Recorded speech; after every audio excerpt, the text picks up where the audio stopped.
بسم اللہ الرحمن الرحیم۔ ڈیلاویر جو امریکہ کی چھوٹی سی ریاست ہے، وہاں کے نرسنگ ہوم میں ایک روز گئی تو ایک مریضہ کو بے ہوش وینٹیلیٹر پر دنیا فیما سے بے نیاز پایا۔ میری میزبان بہن نے بتایا کہ جو شخص اس کے پاس بیٹھا ہوا ہے یہ اس کا شوہر ہے اور یہ نہایت ہی وفادار شوہر ہے۔ اکثر اس کی بیوی اس کو کہتی تھی کہ اگر میں مر گئی تو تم دوسری شادی کر لو گے، مگر اس نے اپنی اہلیہ کے ساتھ وعدہ کیا تھا کہ خواہ کچھ بھی ہو جائے وہ دوسری شادی نہیں کرے گا۔ مگر اس کی بیوی کو ہوا کیا ہے؟ مجھے ایک دم سے اس خاتون کو دیکھ کر ترس آیا۔ وہ اپنی میزبان خاتون سے سوال کر بیٹھی۔ یہ شوگر کی مریضہ تھی اور ساتھ ساتھ ہائی بلڈ پریشر بھی رہتا تھا۔ اسٹروک ہوا تو دماغی توازن کے ساتھ ساتھ ٹانگوں سے بھی معذور ہو گئی تھی۔ ڈاکٹروں نے کافی عرصے سے جواب دے دیا ہے اور چاہتے ہیں کہ یہ خاتون وینٹیلیٹر سے آزاد ہو جائے۔ وینٹیلیٹر مصنوعی طور پر سانس اور دل کی حرکت چلتی رہتی ہے، مگر اس کا شوہر یہی چاہتا ہے کہ یہ زندہ رہے۔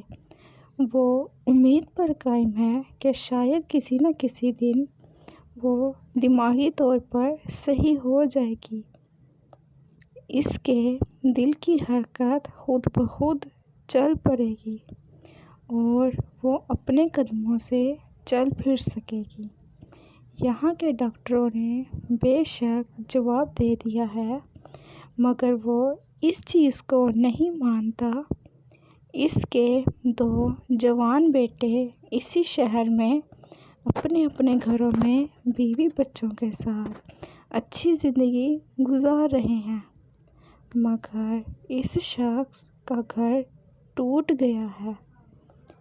وہ گھنٹوں یہاں آ کر بیٹھا رہتا ہے، اخبار پڑھتا ہے، اس سے باتیں کرتا ہے، گو کہ وہ بے ہوش ہے، مگر وہ باقاعدہ گفتگو کرتا ہے اور اس لیے کرتا ہے کہ شاید وہ اس کی آواز سن کر ہوش میں آ جائے۔ تو کیا ان کے بیٹے ماں کے پاس نہیں آتے؟ انہیں ماں کا خیال نہیں؟ میری بات کا جواب دیتے ہوئے میری میزبان بہن نے بتایا کہ یہ گھرانہ پاکستانی ہے۔ بچے بھی ماں کا خیال کرتے ہیں، مگر اتنا نہیں کہ جتنا باپ کرتا ہے۔ بچے یہاں پر اپنے اسٹور چلا رہے ہیں، اتنے مصروف ہیں کہ انہیں اتنا وقت نہیں ملتا کہ بچوں کو چاہیے کہ ماں کو اپنے گھر لے جائیں۔ دونوں بیٹے باری باری ماں کو دیکھ سکتے ہیں۔ میں نے مجبور ہو کر کہہ دیا، رکھنے کو تو رکھ لیں، ان کی بیویاں بھی کام کرتی ہیں، گھر میں دیکھ بھال کرنے کے لیے باقاعدہ پورا اسٹاف ہونا چاہیے، اس لیے انہیں نرسنگ ہوم میں رکھنا ضروری سمجھا ہے کہ بروقت اگر ایمرجنسی پڑ جائے تو ہسپتال میں ان کی پوری دیکھ بھال ہو سکے۔ اس شخص نے جائیداد بانٹ کر دونوں بیٹوں کو دے دی ہے اور اپنا جو حصہ ہے وہ پورے کا پورا اپنی اہلیہ پر لگا رہا ہے۔ ایک پرائیویٹ نرس رات کے لیے اور ایک نرس دن کے لیے مقرر کی ہوئی ہے۔ یہاں پر علاج و معالجہ ویسے ہی اتنا مہنگا ہے، مگر یہ شخص پانی کی طرح پیسہ اپنی اہلیہ پر لٹا رہا ہے کہ شاید یہ بچ جائے۔